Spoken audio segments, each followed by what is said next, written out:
Mes inspirations viennent de l'art en général. Voilà. Ça va de l'art contemporain à l'art urbain. Voilà. Et avec une grosse tendance pour le street art en ce moment. Parce qu'il y a énormément de street artistes qui font des activités complètement différentes, qui travaillent avec des matières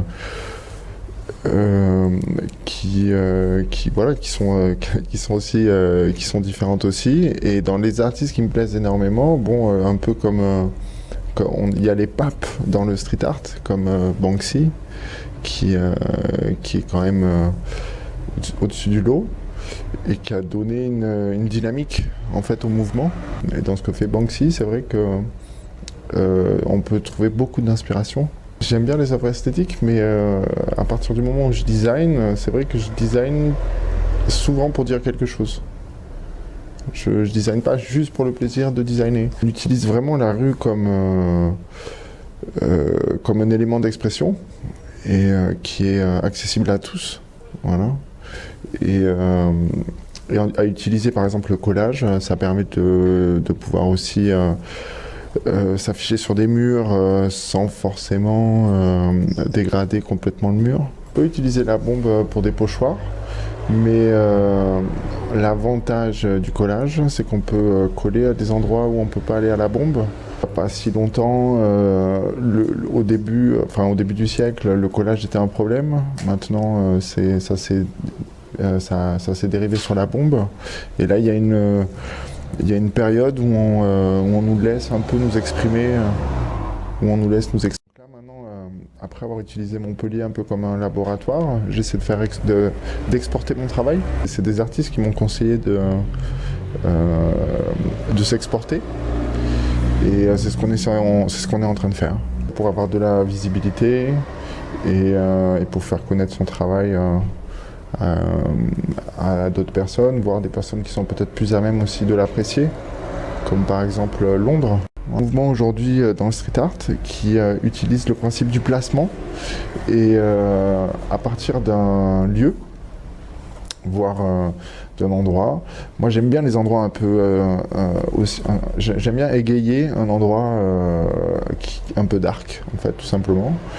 Et à partir de là, en prenant en photo un lieu, après par la suite on peut essayer de travailler en essayant de développer une idée autour de ce lieu.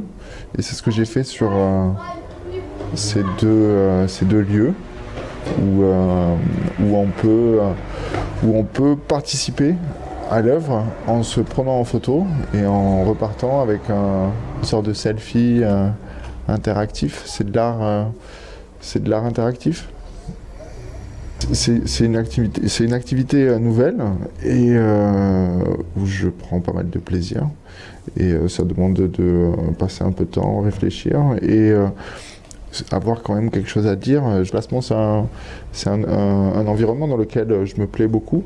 Mais il s'avère que là, c'est un exemple de mon travail, mais dans mon travail, j'utilise des techniques différentes et je ne fais pas forcément que du placement, mais je trouve sympa.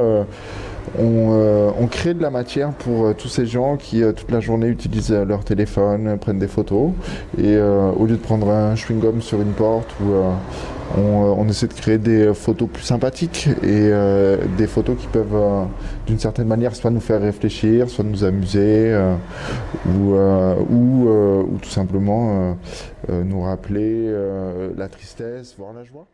Pour l'instant, en fait, c'est tellement frais que je n'ai pas encore le titre de ce que j'ai fait, étant donné que ça va être l'étape d'après, où je vais traiter les photos, et en traitant les photos, je vais réfléchir exactement à la manière dont on va l'intituler. Mais le premier collage représente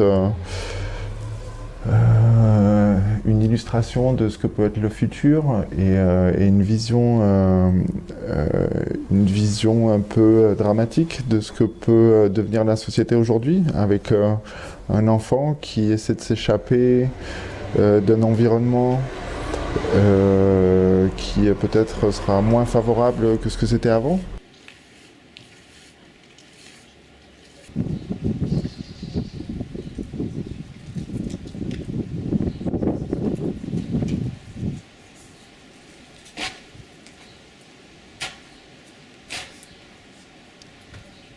voulais toutes vous remercier pour l'intérêt que vous avez apporté à notre travail.